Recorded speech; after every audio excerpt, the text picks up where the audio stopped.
요즘 주변에서 마이너스 통장으로 주식한다는 말 한 번쯤 들어보셨을 겁니다. 그런데 지금 그 규모가 심상치 않은 수준까지 커졌습니다. 불과 보름 만에 1조 5천억 원이 몰렸고 시중은행 마이너스 통장 잔액은 결국 41조 원을 넘어섰습니다. 더 놀라운 건 금리가 내려간 것도 아니라는 점입니다. 오히려 연 5%에 육박하는 고금리 상황인데도 사람들은 빚을 내서라도 시장에 들어가고 있습니다. 대체 지금 시장에서 무슨 일이 벌어지고 있는 걸까요? 최근 국내 증시가 말 그대로 폭주하고 있습니다. 코스피는 연초 4,300선에서 출발했는데 불과 몇 달 만에 8,000선까지 돌파했습니다. 중간에 미국과 이란 전쟁 이슈로 잠시 흔들리긴 했지만 다시 강하게 반등했고 개인 투자자들은 이 흐름을 놓치면 안 된다는 불안감에 몰리기 시작했습니다. 특히 반도체와 AI 관련 종목들이 급등하면서 지금 안 타면 평생 후회한다는 분위기까지 형성됐습니다. 문제는 여기서부터입니다. 원래 금리가 올라가면 대출은 줄어드는 게 일반적입니다. 하지만 지금은 완전히 반대로 움직이고 있습니다. 마이너스 통장 금리가 5%에 가까워졌는데도 잔액은 오히려 폭증하고 있습니다. 인터넷은행 일부는 금리가 6%를 넘어섰는데도 비투 열기는 식지 않고 있습니다. 실제로 투자 커뮤니티에서는 5% 이자 내도 하루 수익이 더 크다.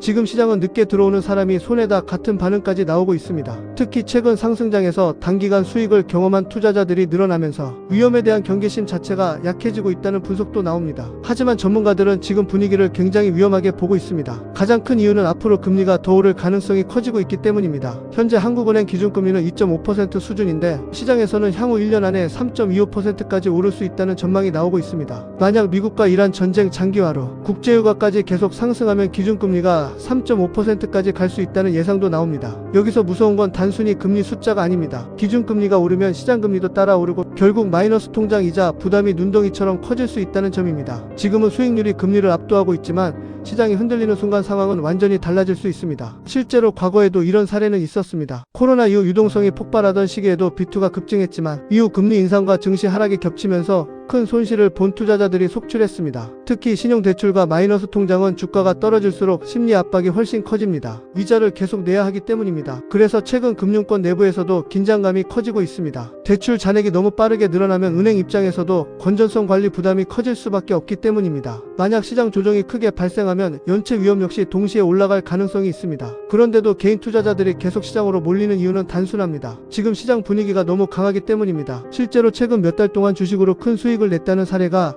SNS와 커뮤니티에 넘쳐나고 있고 주변에서 돈 벌었다는 이야기가 많아질수록 사람들은 더 조급해집니다. 문제는 이런 흐름이 항상 가장 위험한 순간과 겹치는 경우가 많다는 점입니다. 특히 지금처럼 상승 속도가 비정상적으로 빠를 때는 작은 변수 하나에도 시장이 급격히 흔들릴 가능성이 커집니다. 미국 금리 정책, 중동 전쟁, 국제유가, 외국인 자금 흐름까지 변수도 너무 많습니다. 결국 지금 시장은 기회와 위험이 동시에 커지고 있는 상황이라는 분석이 나옵니다. 빚을 내서라도 시장에 들어가는 사람들이 늘고 있다는 건 그만큼 투자 심리가 과열됐다는 신호일 수도 있기 때문입니다. 앞으로 한국은행의 금리 결정과 증시 흐름이 어떤 방향으로 움직일지 투자자들의 관심이 집중되고 있습니다. 지금처럼 빠르게 변하는 경제 이슈와 시장 흐름을 계속 놓치지 않으려면 구독과 좋아요 부탁드립니다.